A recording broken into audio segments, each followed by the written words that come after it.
ahora lo que vamos a ver es cómo estudiar la anatomía. Ya vimos la historia, ya vimos el porqué de la nomenclatura anatómica internacional. Ahora, ¿cómo estudiamos la anatomía actualmente? Hay muchas maneras de estudiar la anatomía. Por ejemplo, la anatomía regional o topográfica, es decir, como se puede estudiar cabeza, cuello, tórax, abdomen, pelvis.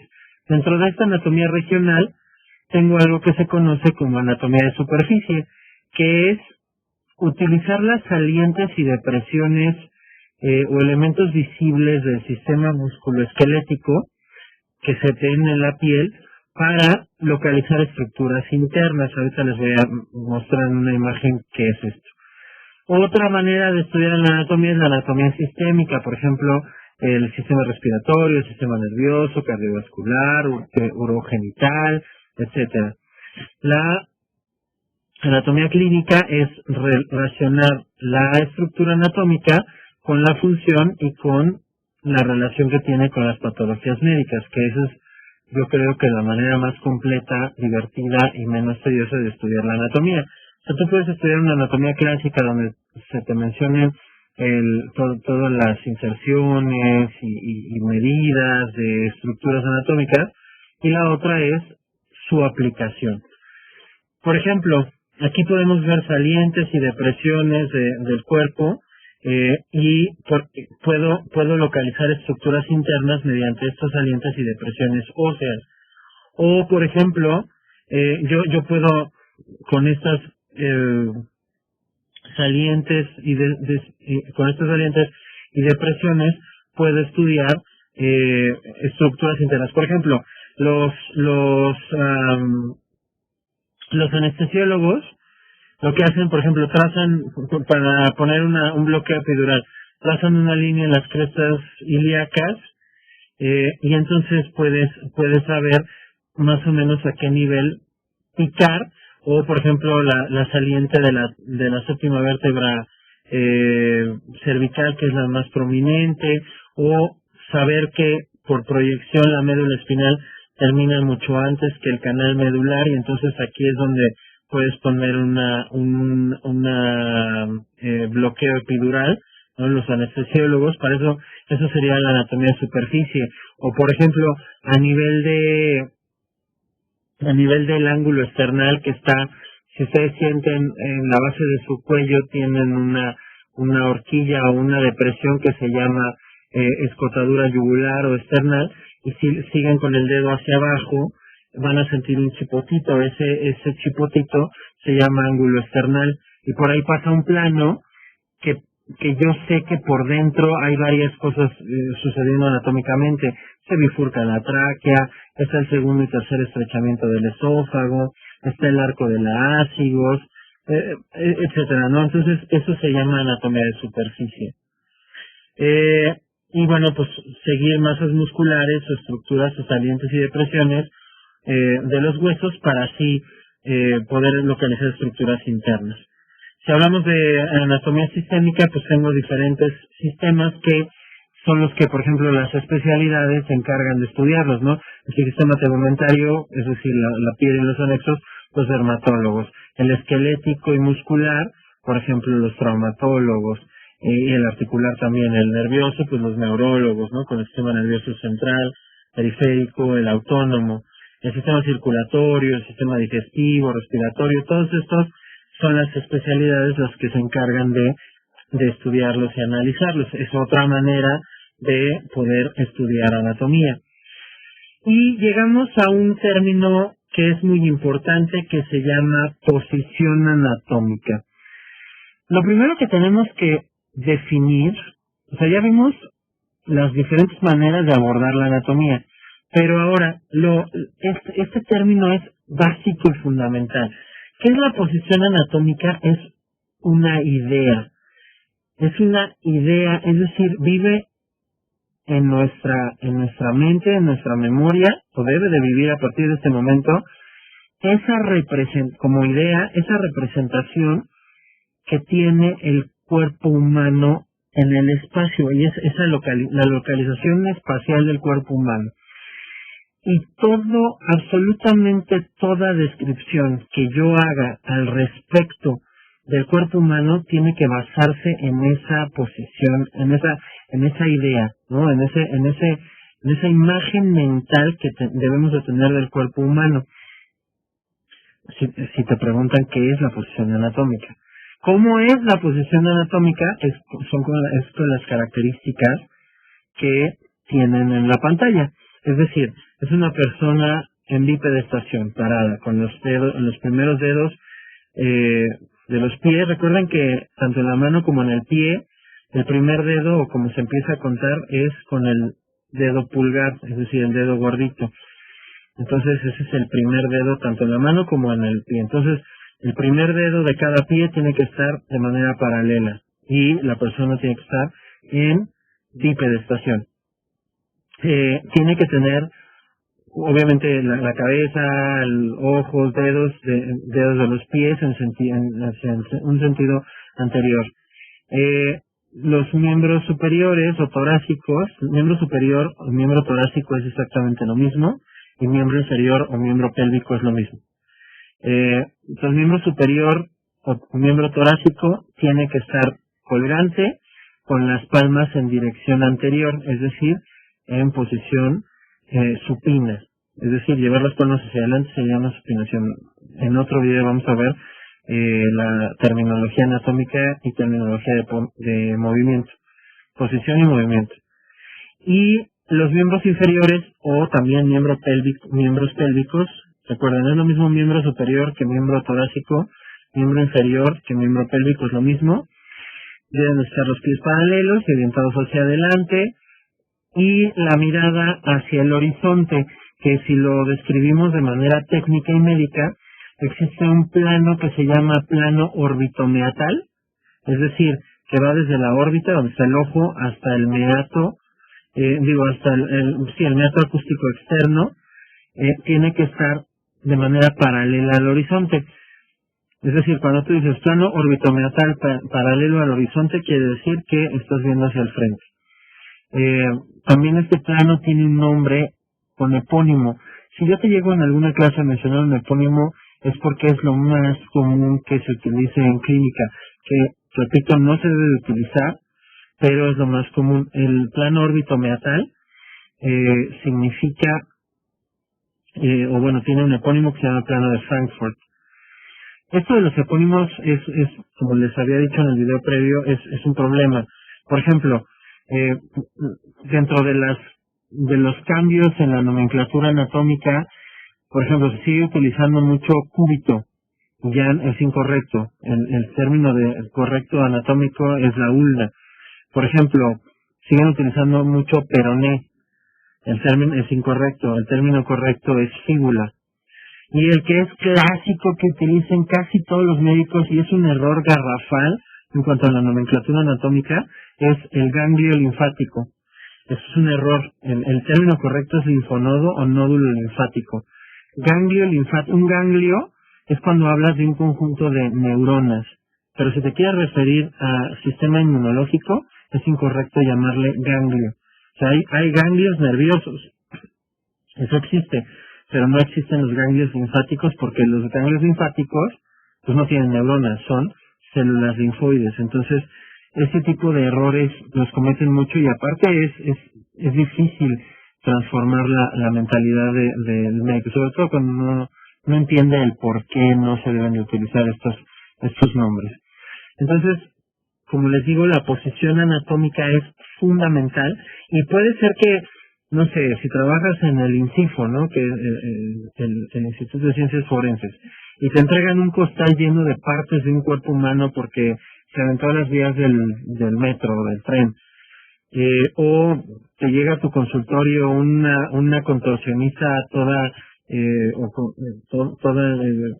con las articulaciones en posiciones distintas, o te falta una pierna, o lo que estás acostado, o estás de cabeza, o lo que sea, nunca vas a empezar a describir cómo está en la posición de ese cuerpo físicamente, sino que vas a empezar a describir cómo es la posición anatómica, cómo es la idea que te acabo de describir. Es decir, como está en esta imagen, tú empiezas a describir. Para que quede claro esto, por ejemplo, los cirujanos muchas veces, para operar el conducto inguinal, ¿no? Que más o menos está en esta zona. Como el paciente está acostado, entonces piensan o dicen que esto es la porción superior del conducto inguinal, cuando en realidad es la pared anterior. No sé si queda claro, pero como lo están viendo acostado, no tendría por qué variar la posición anatómica, sino esta es la imagen que debes de tener en la cabeza, es la idea que debes de tener en la cabeza de un cuerpo, y a partir de esta imagen empezar a describir. Si al paciente que tienes enfrente lo tienes de cabeza, acostado, boca abajo, en cuclillas, como sea, le falta un pedazo, o te entregan, como te dije, como trabajas en el INCIFO, un brazo, no vas a describir la superficie, no vas a decir que esto es lo anterior, cuando sabemos que el brazo en posición anatómica lleva la palma hacia adelante. Entonces, por eso es tan importante tener en mente esto, la posición anatómica, y esta es la idea que tú debes de tener en la cabeza cuando vayas a hacer cualquier tipo de descripción del cuerpo humano.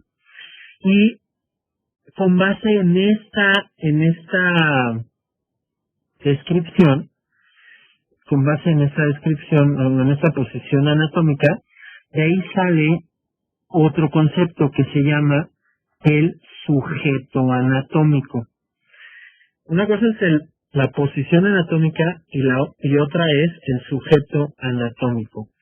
El sujeto anatómico es un individuo. Cuando yo estudiaba anatomía por ahí del 2000, cuando estaba en el primer año de la carrera, tenía unas ciertas características este sujeto anatómico. Ahora, este sujeto anatómico ha variado un poquito. Es decir, un sujeto anatómico es una persona asexual, es decir, que no tiene sexo, es decir, no es hombre o mujer, es asexual, no tiene género. Y tiene una estatura de un metro. Cuando yo estudiaba era 1,70 m, actualmente es de 1,80 m, es decir, la población ha crecido, y el peso de 80 kilos, antes pesaba 70 kilos. ¿Para qué me sirve este sujeto anatómico? Esta es otra definición que vale la pena, para que quede claro con un ejemplo. Si yo, por ejemplo, me compro una sudadera aquí en México, me la tengo que comprar, para que me quede bien, 2XL. Si me la compro en Estados Unidos, si me la compro XL, me queda bien. Y si me la compro en Europa, me la tengo que comprar 3XL. Aunque sea de la misma marca, sea de la misma forma, sea el mismo modelo. ¿Por qué varía de tallas de un lugar a otro? Porque el sujeto anatómico es el promedio de estatura y peso y género en una región determinada. Entonces, por ejemplo, aquí somos 2 hombres y 3 mujeres, ¿no? Entonces, aquí el sujeto, si nosotros quisiéramos hacer una sudadera conmemorativa de esta clase, en una clase en particular, no sé, que fueran 2 hombres y 3 mujeres, pues aquí el género sería femenino, porque predomina más el femenino. Tendríamos que medirnos y pesarnos todos para sacar un promedio, y esa sería la unitalla, ¿no? Que es la que le queda a la mayor parte de la gente. Y ya las tallas extras o las tallas más chicas nacen de ese promedio, de ese sujeto anatómico. Eso es, por ejemplo, para la ropa, pero esto funciona también para los medicamentos, para ver cómo se distribuye un medicamento, para cualquier cosa en medicina. Para eso sirve el sujeto anatómico. Es el promedio en tanto género como estatura, como peso de una población. Entonces, lo que se hizo fue sacar el promedio de cuántos hombres y cuántas mujeres hay en el mundo, cuánto miden y cuánto medimos y cuánto pesamos, y a partir de ahí salió que es más o menos hay 50 y 50% de hombres y mujeres, y la estatura promedio es de 1,80, y el peso promedio es de 80 kilos a nivel mundial. Y con base en eso es que se hacen las descripciones de la anatomía, porque por ejemplo, si tú describieras, no sé, la distancia que hay entre órganos de personas muy bajitas de estatura, pues entonces lo que generaría sería serían errores. Entonces, ese promedio lo que hace es poder tener esta idea y nos sirve también para la descripción. Y la posición anatómica nos ayuda a poder empezar a describir. Ya que conocemos entonces la posición anatómica, bueno, la nomenclatura anatómica, la posición anatómica y el sujeto anatómico, debemos primero identificar o saber la diferencia entre un plano y un eje, ¿ok? Entonces, si nosotros nos vamos al ejemplo clásico del planeta Tierra, imagínense que, bueno, vamos a ponerlo de azulito. Imagínense que esto es la Tierra, ¿ok? Y entonces, en geografía te enseñaron que puedes estudiarla de varias maneras. Entonces, tú lo que puedes hacer es, por ejemplo, si le trazas en medio aquí este eje, con este eje que es el eje de rotación de la Tierra, fíjense cómo denota movimiento, se está atravesando de manera lineal a la Tierra y entonces está rotando sobre este eje, ¿no? Es el eje de rotación, está atravesando de manera lineal al planeta. Por ejemplo, si tú estudias, ¿no? O sea, imagínate acá tienes otra vez a la Tierra, pero ahora lo que haces es que le trazas, por ejemplo, el Ecuador y la separas en la parte norte y la parte sur, ¿no? O, por ejemplo, adentro le pones los usos horarios a la Tierra, o el trópico de Cáncer y el trópico de Capricornio, es decir, el eje nada más está atravesando de manera lineal sin dividir al planeta. O por ejemplo también tiene su eje de rotación a nivel, de traslación a nivel del Sol. En cambio, un plano sí divide al cuerpo en cuestión. Es decir, un eje, como ya se los puse acá, por ejemplo, aquí tengo la Tierra, y entonces el eje nos denota movimiento y no divide al cuerpo en mitades o en partes. En cambio, por ejemplo, si yo le pongo aquí un plano, el plano sí me divide. O sea, si yo le trazo aquí, sí hago un corte, y entonces esto sí me divide en dos mitades diferentes. Esa es la diferencia entre un eje, que solo denota movimiento, y un plano. Entonces, sabiendo esto, vamos a estudiar los planos anatómicos, que son cortes reales o imaginarios que dividen al cuerpo humano en dos mitades. Dependiendo de cómo sea el corte, pues va a ser en qué mitades lo divide.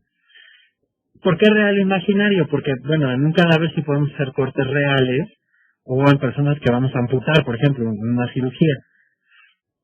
Pero, si no, pues se hacen cortes imaginarios, que es básicamente lo que hacen, por ejemplo, los estudios de imagen, las tomografías, ¿no? Hacen cortes imaginarios para estudiar una estructura anatómica. Entonces, un plano en su definición es un corte real o imaginario que divide al cuerpo en dos porciones. Obviamente, dependiendo de cómo sea la porción, pues va a ser la mitad que sea. Entonces, por ejemplo, el plano medio, o plano vertical, o plano mediano, o plano sagital, el nombre más común es plano sagital, es el que divide atraviesa el cuerpo de manera longitudinal y divide al cuerpo en dos mitades, o sea, es este azul que está aquí, entonces va a dividir al cuerpo en dos mitades, una derecha y una izquierda, que son simétricas, es decir, tienen más o menos el mismo contenido y más o menos la misma superficie. Entonces, si definimos al plano sagital, es el corte real o imaginario que divide al cuerpo en dos mitades, una derecha y una izquierda, de superficie y contenidos semejantes.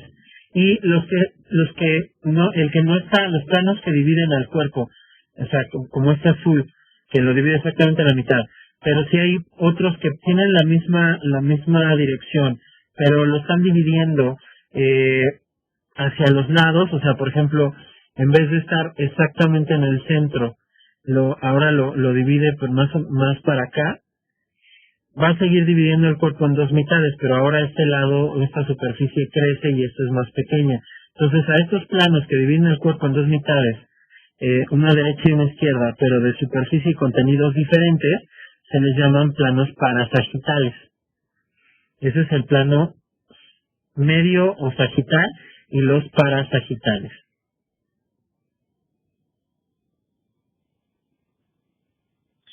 ¿Hasta aquí vamos bien? O sea, el medio y el sagital, o sea, son lo mismo. Ahora, si el plano pasa también igual de arriba hacia abajo, pero ahora se divide el cuerpo en una porción anterior o ventral y en una porción dorsal o posterior, este plano se llama plano coronal. Es decir, el plano coronal es un corte real o imaginario que divide el cuerpo en dos mitades, una anterior y una posterior, de superficie y contenidos distintos. ¿Por qué? Pues porque obviamente no tengo lo mismo en la mitad que se queda hacia lo anterior que en la mitad que se queda hacia lo posterior. Luego, el otro plano que puedo tener es este que está aquí, que es el plano axial o plano horizontal. Este es un corte real o imaginario que divide el cuerpo en dos mitades, una superior y una inferior, de contenido y superficie distintos. Estos son los tres planos más comunes: el sagital o medio, el coronal y el horizontal o axial. Es lo mismo, sagital o medio sagital, son los tres nombres sinónimos: el plano coronal y el plano horizontal o axial. Pero existe otro plano que este otro plano se llama plano oblicuo. Esto es importante en los estudios de imagen. Pero aquí, igual, la definición es corte real o imaginario que divide el cuerpo en dos mitades. Pero aquí, lo importante del plano oblicuo es el ángulo. Es decir, si tomamos el eje de las X y de las Y,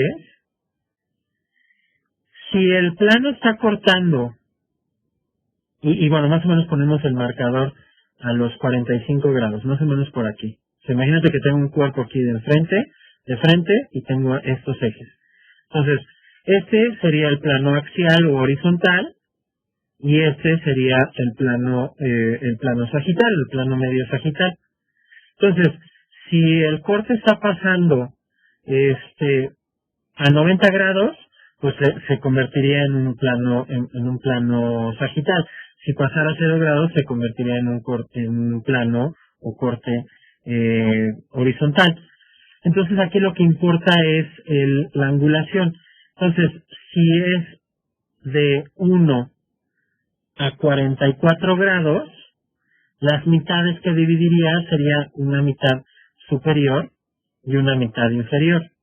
Y si va de los 45 grados a los 89, entonces por el plano que está pasando, dividiría al cuerpo en dos mitades, una derecha y en una izquierda. Pero ¿qué es lo importante aquí? Es la angulación que tenga y que sea mayor a 0 y menor a 90 grados. Entonces, ¿cómo definimos al plano oblicuo? Es un corte real o imaginario que divide el cuerpo en dos mitades, dependiendo de la inclinación del corte o del ángulo del corte. Puede ser mitad derecha o izquierda, si es de 45 a 89 grados, o mitad superior e inferior, si es de 1 a 44 grados. Esos son los 4 planos principales. Y si vemos acá abajo, tenemos a los ejes. Tengo 3 ejes principales. Vean cómo aquí está la diferencia en esta imagen de planos versus ejes. Aquí los planos sí están cortando, ya sea real o imaginario.